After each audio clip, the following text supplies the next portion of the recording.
ఓం శ్రీ గురుభ్యో నమ. ఓం శ్రీ మాత్రే నమ. వాగర్ధావ సంప్రోక్తో వాగర్ధ ప్రతిపత్తే జగతో పితరౌ వందే పార్వతీ పరమేశ్వరౌ. వ్యాసాయ విష్ణురూపాయ వ్యాసరూపాయ విష్ణవే నమో వై బ్రహ్మనిదే వాసిష్ఠాయ నమో నమ. గురు బ్రహ్మ గురు విష్ణు గురుదేవో మహేశ్వర గురు సాక్షాత్ పరబ్రహ్మ తస్మై శ్రీ గురవే నమ. ఓం శ్రీ మాత్రే నమ. ఫిబ్రవరి మాసంలో ద్వాదశ రాశుల్లో ఎలాంటి ఫలితాలు అంటే స్పెషల్గా ఎలాంటి ఫలితాలు ఉండబోతున్నాయి అంటే సాధారణంగా ఫిబ్రవరి రాశి ఫలితాలు చెప్తున్నా మనకి కొన్ని గ్రహాల యొక్క కలయికల్లో కొన్ని మార్పులు జరుగుతున్నాయి. ఆ గ్రహాల్లో కలయికల్లో మార్పులు ఏమిటి అని అంటే సహజంగా మిథున రాశిలో వక్రగతిలో గురుగ్రహము, రాహు కుంభరాశిలోను, కేతు సింహరాశిలోను, శని మీనరాశిలో సంచారం చేయటం, రవి బుధ కుజుడు రాహు శుక్రగ్రహాల యొక్క మార్పులు జరుగుతున్నాయి. అంటే మకర కుంభరాశుల్లో కొన్ని మార్పులు జరగటం, మళ్ళీ మీనరాశిలో కొంత మార్పులు జరిగే అవకాశాలు ఎక్కువగా ఉన్నాయి. మరి ఈ గ్రహాల యొక్క కలయిక వల్ల అసలు ఫిబ్రవరి మాసంలో ఉన్న 28 రోజుల్లో కూడా కొన్ని ప్రత్యేకమైన ఫలితాలు చెప్పుకోవచ్చు. అంటే ఆ ప్రత్యేకమైన ఫలితాల్లో ఏ విధంగా ఉండబోతుంది ఇవన్నీ కూడా గోచారరీత్యా చెప్పబడే ఫలితాలు గుర్తుపెట్టుకోండి. బర్త్ చార్ట్ వేరు, గోచారం వేరు. అయితే గోచారం ఎందుకు చెబుతున్నానంటే మన లైఫ్ అనేది ఎప్పుడు కూడా ఒక సెకండ్లోనే మారిపోవచ్చు. కానీ అలానే బర్త్ చార్ట్ 80% రిజల్ట్స్ ఇస్తుంది. గోచారం ఎప్పుడు కూడా 20%. చాలామంది కూడా ఆలోచన చేస్తుంటారు గోచారాన్ని గురించి. ఎప్పుడు కూడా బర్త్ చార్ట్ అంటే ఒక చెట్టుకి కింద వేళ్ళు, గోచారం అంటే ఆ చెట్టుకి ఏదైతే వేళ్ళు ఉంటాయో ఆ వేళ్ల పైన కాండం ఉంటుంది, కాండంకి కొమ్మలు ఉంటాయి, ఆ కొమ్మలకు ఆకులు ఉంటాయి. ఆకులు ఎలా ఉంటాయి? రైన్ సీజన్లో వస్తాయి, వింటర్ సీజన్లో ఉంటాయి, సమ్మర్ సీజన్లో రాలిపోతుంది. ఆ రాలిపోయేదాన్నే గోచారం అంటారు. అంటే వితిన్ సెకండ్లో మంచి చేసేది. అంటే ఎంతవరకు మనం ఆక్సిజన్ తీసుకోగలుగుతున్నాం అనేది గోచారం. అసలు నిజంగా శరీరంలో విటమిన్స్ ఉన్నాయా, శరీరంలో ఏం ప్రాబ్లం ఉందా లేదా, లాంగ్ రన్లో ఎలాంటి ప్రాబ్లం రాబోతున్నాయి లైఫ్లో అని మెడికల్గా మనం వెళ్తూ ఉంటాం చూసారా, అది బర్త్ చార్ట్ అని అర్థం. అదే వేళ్ళు అంటారు. అంటే వేళ్ళు బాగుంటేనే ఆకులు వస్తాయి. వేళ్ళు బాగలేదనుకోండి ఆకులు రావు, చిగురించదు ఆ చెట్టు. అసలు చిగురిస్తుందా లేదా అనేది మనం తెలుసుకోవాలంటే ఖచ్చితంగా ఫిబ్రవరి మాసంలో స్పెషల్ రిజల్ట్స్, స్పెషల్ ఫోకస్, స్పెషల్గా మన లైఫ్లో ఏం జరగబోతుంది అనే గోచార రీత్యా ఎలాంటి జాగ్రత్తలు తీసుకోవాలి, ఎలా సేవ్ కావాలి, ప్రతిదీ కూడా గుర్తుపెట్టుకోండి. నెగిటివ్ ఫస్ట్ తెలుసుకోవాలి, తర్వాత పాజిటివ్. పాజిటివ్ ఏముందండి, ఎవరైనా పక్కన వాళ్ళైనా పొగుడుతారు, ఆస్ట్రాలజర్ని అప్రోచ్ అవ్వాల్సిన పని లేదు. నెగిటివ్ తెలుసుకుంటే దాన్ని మనం ఎలా తిప్పుకోగలుగుతాం, లైఫ్ని ఎలా టర్నప్ చేసుకోగలుగుతాం, ఎలా టర్నప్ చేసుకొని మనం ముందుకు వెళ్తాం అనే విషయాలు గ్రహించాలి మీరందరూ కూడా. అలాంటి విషయాలు మనం గ్రహించలేదనుకోండి ఖచ్చితంగా మనం ఇబ్బందులు కలిగే అవకాశాలు ఖచ్చితంగా ఉంటాయి. కాబట్టి ద్వాదశ రాశుల వాళ్ళందరికీ కూడా ఫిబ్రవరి మాసంలో స్పెషల్గా ఎలాంటి ఫలితాలు ఉండబోతున్నాయి, ఎలాంటి పరిహారాలు చేసుకోవాలి, ఎలాంటి పరిహారాలు చేసుకుంటే బాగుంటుందనే విషయాన్ని మీరు స్పెషల్గా తెలుసుకోండి. మకర రాశి వాళ్ళకి ఫిబ్రవరి మాసంలో స్పెషల్ ఫలితాలు మనం చూసుకునేటట్టయితే పంచగ్రహ కూటమి, చాతుర్గ్రహ కూటమిలు ఉన్నాయి. అయితే ఉత్తరాషాఢ నక్షత్రం 2, 3, 4 పాదాలు జన్మించిన వాళ్ళకి, శ్రవణ నక్షత్రం 1, 2, 3, 4 పాదాలు జన్మించిన వాళ్ళకి, ధనిష్ఠా నక్షత్రం 1, 2 పాదాలు జన్మించిన వాళ్ళందరూ కూడా మకర రాశి జాతకులు అవుతారు. మకర రాశి వారికి ఆర్థిక వ్యవహారాలు, ఆర్థిక లావాదేవీల్లో ప్రాధాన్యత బాగా పెరగటం ఒకటి, ఉద్యోగంలో బాగా ప్రాధాన్యత పెరగటం, అధికార యోగానికి అవకాశం ఉంటుంది. అలానే మనస్సు సమయస్ఫూర్తితోటి వ్యక్తిగతంగా ఆర్థిక సమస్యలను పరిష్కారం చేసుకోవటం, ప్రతి దానిలో కూడా ఇంటా బయట సర్దుబాటు చేసుకునే అవకాశాలు ఉంటాయి. బాగా కొంత ఒత్తిడి, శ్రమ బాగా పెరగటం, వృత్తి ఉద్యోగాల్లో బాధ్యతలు కూడా బాగా పెరుగుతాయి, లక్ష్యాలు కూడా బాగా పెరుగుతాయి. వ్యాపారం అని నిలకడగా సాగిపోతుంది. విద్యార్థులకు కొంత అనుకూలంగా ఉంటుంది. విద్యార్థులకి చాలా అద్భుతమైన రిజల్ట్స్ వచ్చే అవకాశాలు ఉంటాయి. పోటీ పరీక్షల్లో కానీ, ఐఐటీలో కానీ, ఎంసెట్లో కానీ, ప్రజెంట్ ఇంటర్మీడియట్ చదువుతున్న వ్యక్తులకు కానీ అనుకూలంగా ఉండే అవకాశాలు ఎక్కువ ఉంటాయి.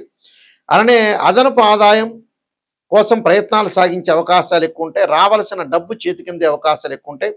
పెళ్లి, ఉద్యోగ ప్రయత్నాలు సఫలీకృతం కావటం, ముఖ్యమైన పనులలో కూడా సకాలంలో పూర్తి అవకాశాలు ఉంటాయి. ఆదాయం నిలకడగా ఉండటం ఒకటి. అలానే ఆరోగ్యపరంగా పర్వాలేదు అనిపిస్తుంటుంది. విద్యార్థులు శ్రమ అధికంగా వాళ్ళు పడుతున్నా కూడా వాళ్ళకి మంచి అధికంగా ముందుకు వెళ్ళాలి అంటే మంచి రిజల్ట్స్ వచ్చే అవకాశాలు ఒకటి ఉంటాయి. ప్రేమ వ్యవహారాలు ఫలించే అవకాశం ఉంది. జీవిత భాగస్వామి యొక్క సహాయ సహకారంతో ముందుకు వెళ్ళే అవకాశాలు ఉంటాయి. నేను కొన్ని పరిహారాలు చెప్పబోతున్నా. ఆ పరిహారాలు మీరు పాటించండి, మంచి జరిగే అవకాశాలు ఖచ్చితంగా ఉంటాయి. ఈ గోచార రీత్యా చెప్పబడే ఫలితాల్లో ప్రత్యేకంగా నిజంగా కొన్ని సాంప్రదాయంగా వేదంలో కొన్ని చెప్తారు. వేదంలో పురాతన కాలం దగ్గర నుంచి ఇప్పటి కాలం వరకు కూడా నిజాన్ని తెలుసుకోవటం, సత్యాన్ని తెలుసుకోవటం, ఆ సత్యాన్ని తెలుసుకొని మనం భయపడకుండా దానికి కొన్ని పరిహారాలు, కొన్ని కట్టుబాట్లు, కొన్ని ఆహార నియమాలు, ఏం చేస్తే మనం డెవలప్మెంట్ అవుతాం, నిజం అనేది భూస్థాపితం చేయకూడదు. నిజాన్ని బయటకు తీసుకొని వచ్చి భయపడకుండా దాన్ని ఎదుర్కోవటానికి భగవంతుడి యొక్క అనుగ్రహం ఉంటే దాన్ని ఎదుర్కోవచ్చు. జీవితం అంతా మన చేతుల్లోనే ఉంటుంది. మంచి చెడుల యొక్క మిశ్రమం మన చేతిలో ఉంటుంది. మనం ఎక్కడ మిస్టేక్ చేస్తున్నాం? ఉదాహరణకి ఒక అమ్మాయి పెళ్లి చేయాలంటే చాలా లేట్ చేస్తుంటారు పేరెంట్స్. నేను చూస్తుంటాను రోజు జాతకాల్లో. వేరే వాటిలో ఖర్చు పెడుతుంటారు, వాళ్ళు పుణ్యక్షేత్రాలకు వెళ్తున్నారు, అన్నీ వెళ్తుంటారు. ఆ అమ్మాయి పెళ్లి చేయాలంటే అబ్బాయి అక్కడ వైజాగ్లో ఉన్నాడండో, లేకపోతే కరీంనగర్లో ఉన్నాడో, లేదా కర్నూలులో ఉన్నాడో ఆలస్యం చేసి డబ్బులు ఎందుకు ఖర్చు అవుతాయని దండగనే పాయింట్ మీద ఉన్న వాళ్ళు ఎంతోమంది ఉన్నారు. చివరికి ఆ అమ్మాయి వయసు దాటిపోతుంది, వివాహం చేయలేకపోతారు. అదొకటి. డబ్బులు దేనికి ఖర్చు చేయాలో టోటలీ అట్టర్ ఫెయిల్ అయ్యాడు మనిషి. డైరెక్ట్ చెప్తున్న విషయం. ఎందుకు? మన చేతుల్లో ఉంటే లైఫ్, మన చేతుల్లో ఉన్నదాన్ని మనం చెడగొట్టుకోవటంలో సిద్ధాస్తుల్లో మానవుడు ముఖ్య పాత్ర వహిస్తాడు. జాతకాన్ని చూపించుకొని మనం ఏ ఆహారం వాడాలి, ఎప్పుడు అమ్మాయికి పెళ్లి చేయాలి, దేనికి ఖర్చు పెట్టాలి. కొంతమంది అనవసరంగా ఆస్ట్రాలజర్స్ని అప్రోచ్ కాకుండా ఏదో వ్యాపారం పెడుతూ ఉంటారు. ఆ వ్యాపారం నష్టపోతుంటారు. చివరికి నష్టపోయిన తర్వాత చివరికి ఆస్ట్రాలజర్ని అప్రోచ్ అవుతాడు. ఆస్ట్రాలజర్ ఏం చేయలేడు. 70 ఏళ్ళు అయిపోయిన తర్వాత నేనేం చేయాలి గురువు గారు, నాయకంటి గారు అంటే ఏం చెబుతాం? 45 ఏళ్ళు కాగానే అమ్మాయికి పెళ్లి చేయకుండా, అబ్బాయికి పెళ్లి చేయకుండా, కొంతమందికి అస్సలు పేరెంట్స్ కూడా అసలు ఏం ఆలోచన చేయకుండా అలానే ఉంటారు. సంతానం కానీ, వివాహం కానీ, ఫైనాన్షియల్ పరంగా డెవలప్మెంట్ కానీ చాలా తొందరగా యాక్టివ్ కావాలి మనిషి. ఉదాహరణకి ఒక భార్యాభర్తలు ఇద్దరు కూడా పెళ్లి చేసుకుంటారు, విపరీతంగా డబ్బు సంపాదిస్తారు, కానీ సంతానం వరకు వెళ్ళరు. మరి ఆ డబ్బు ఏం చేస్తారో అదే అర్థం కాదు. సంతానం లేకపోతే డబ్బు ఎందుకండి మనిషికి? ఏదో మినిమం బ్యాలెన్స్ అనేది కావాలి. కొంతమంది కొడుకులో పెళ్లి చేయరు, ఎన్నో ఆస్తిపాస్తులు ఉంటాయి, మ్యారేజ్ బ్యూరోలో డబ్బులు కట్టరు, ఆస్ట్రాలజర్ దగ్గరికి వెళ్ళరు, ఎక్కడో అమ్మాయి ఉంటే దూర ప్రాంతాల్లో వెళ్ళారంటే డబ్బులు ఖర్చు అయితేనే ఆలోచన చేస్తున్నాడు. మొత్తం డబ్బు మహిత్యం అయిపోయింది. మనిషి చనిపోవటం కూడా ఈ మధ్యకాలంలో ఏంటంటే ప్రతి వాళ్ళకి కూడా కామన్గా తీసుకుంటున్నారు. ఎందుకు లేబ్బా డాక్టర్ దగ్గర మేము డబ్బులు కట్టడం అనే స్థితిలో ఉన్నారు మనుషులు. ఆ స్థితి అనేది మారాలి మనిషి. అలానే మరీ పిసినార్తనమా కాదు, ఎంజాయ్మెంట్ చేయడానికి మటుకు రెడీ అవుతున్నారు ఈ మధ్యన. ఇప్పుడు తిరుపతికి, శ్రీశైలానికి వెళ్ళటం కూడా చాలామంది కూడా ఎంజాయ్మెంట్తోనే వెళ్తున్నారు.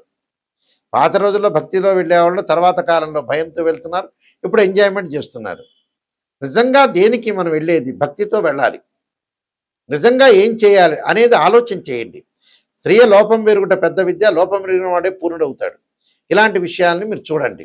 అయితే ప్రత్యేకంగా ఉద్యోగపరంగా ఇబ్బందులు కలుగుతున్న వాళ్ళు రవి యొక్క ఆరాధన చేయటం, అలానే మానసికంగా ఆందోళన చెందుతున్న వాళ్ళు క్షీరపుత్రాయజ్ఞ అమృతతత్వాయధీమే తన్నో చంద్ర ప్రచోదయాత్ అనే మంత్రాన్ని, ఉద్యోగపరంగా ప్రయత్నాలు విఫలమవుతే సూర్య నమస్కారాలు, సూర్య అష్టకాన్ని చదవటం ఒకటి. వివాహం కాని స్త్రీ పురుషులు ఎవరైతే ఉంటారో స్త్రీలు ముఖ్యంగా వరపాశుపత రుద్రాభిషేకం, అఘోర గౌరీపాశుపత రుద్రాభిషేకం, దానికి సంబంధించి జాతకాన్ని చూపించుకోవాలి. అబ్బాయికి వివాహం కాలేదంటే కన్యాపాశుపత రుద్రాభిషేకం. అలానే జాతక పరంగా ఇంకా ఏం దోషాలు ఉన్నాయి, వివాహాల పరంగా కూడా దోషం కలుగుతుంటుంది, చాలామందికి కూడా తెలియదు. వివాహ పరంగా కూడా, ఫైనాన్షియల్ పరంగా, ఉద్యోగ పరంగా, ఆరోగ్య పరంగా కొన్ని కారణాలు ఉంటాయి. కాలసర్ప దోషమని, సర్పదోషమని, పునర్భవ దోషమని, బర్త్ చార్ట్లో 2nd place, 7th place, 8th place, 12th place చూడాలి. అలానే పునర్భవ దోషము. పునర్భవ దోషం అంటే కాలయాపన జరగటం, జాతకంలో ఏది ముందుకు వెళ్ళలేకపోవటం, దగ్గరకు వచ్చినట్టు వచ్చి పని వెనక్కి వెళ్ళిపోవటం. అలానే మాంగళిక దోషాలు, భర్త మరణం కావటం, భార్య ఆరోగ్యం బాగలేకపోవటం, కొంతమందికి సంతానం కలగలేకపోవటం, గురుబలం బాగలేకపోతే, ఇలాంటివన్నీ కూడా జాతకపరంగా రెమెడీ చేసుకొని ముందుకు వెళ్ళాలి. అయితే ఈ మధ్యకాలంలో ఏమవుతుందంటే ఇవన్నీ కూడా కొంతమంది విననట్టుగా ఉండటం ఒకటి, సరిగా చేసుకోలేకపోవటం ఒకటి, ఏదో గుళ్ళల్లో సామూహికంగా చేసుకోవటం ఒకటి, అలాంటివన్నీ ఫలించలేకపోవటం అండి. సరైన పద్ధతిలో ఏదైనా సరే సరైన పద్ధతిలో ఖర్చు చేసుకోండి. ఒక అమ్మాయి పెళ్లి చేయాలి, ఆ అమ్మాయి జాతకపరంగా దోషం ఉంది, మీరు బ్రహ్మాండమైన ఫంక్షన్ హాల్లో చేస్తారు, అది తగ్గించుకోండి కొద్దిగా. దీనికే లక్షలు అయ్యేది ఏమి ఉండదు. ఒక అబ్బాయి పెళ్లి చేయాలి, మనలో మనం ఖర్చు తగ్గించుకొని ముందుకు వెళ్ళాలి. అలా ఆలోచన చేసి ముందుకు వెళ్ళండి. ఫైనాన్షియల్ పరంగా అనవసరమైన ఖర్చులు పెట్టద్దండి. దేనికి ఖర్చు పెట్టాలో దానికి ఖర్చు పెట్టి ముందుకు వెళ్ళండి. మీరేంటంటే ఫస్ట్ ప్రయారిటీ మెడికల్కి, ఆస్ట్రాలజీ, మంచి మ్యారేజ్ బ్యూరోకి ప్రయారిటీ ఇవ్వాలి. అలాంటి వాటిలో కాకుండా సెల్ ఫోన్లో రకరకాల ఎంజాయ్మెంట్కో ఇలాంటి వాటిలో ప్రయారిటీ కాదు. నిజాన్ని తెలుసుకోండి. నిజం తెలుసుకునే వాళ్ళు మాత్రమే నాకు ఫోన్ చేయండి. www.nayakanti.com చూడండి, nayakanti.in చూడండి. నేను నెంబర్ ఆఫ్ ఆస్ట్రాలజీ బుక్స్ రాశాను. కాలసర్పయోగం, కాలసర్పయోగ చంద్రిక, రాహుకేతులు, ఛాయాగ్రహాలు, అలానే పుత్రగణపతి వ్రతము, స్వప్న శాస్త్రము, సర్వదేవతా గోత్రపురులు పార్ట్ 1, పార్ట్ 2, అలానే బృహత్ పరిహార సింధు, దాంతోపాటు Jataka Chandrika, Vivaha Martandam, production of astrology, number of books రాశాను. మోహన్ పబ్లికేషన్ రాజమండ్రి వాళ్ళ దగ్గర దొరుకుతుంది మీకు. అలానే మా దగ్గర కూడా ఈ పుస్తకాలు లభిస్తాయి. చాలా జాగ్రత్తగా ఆలోచన చేసి ముందుకు పెడితే మీకు మంచి జరిగే అవకాశాలు ఖచ్చితంగా ఉంటాయి. ఎందుకంటే ప్రధానికి కూడా ఒక పరిహారం ఉంది. బర్త్ చార్ట్ అనేది చాలా ఇంపార్టెంట్. మీరు ఈ మాసంలో స్పెషల్ ఫలితాలు వినండి. ప్రత్యేకంగా ఈ నేను చెప్పిన రెమెడీస్ అనేవి చేసుకోండి, మీకు మంచి జరిగే అవకాశం ఉంటుంది. మీ అందరికి కూడా మంచి జరగని ఆశిస్తూ సర్వే జనా సుఖినో భవంతు.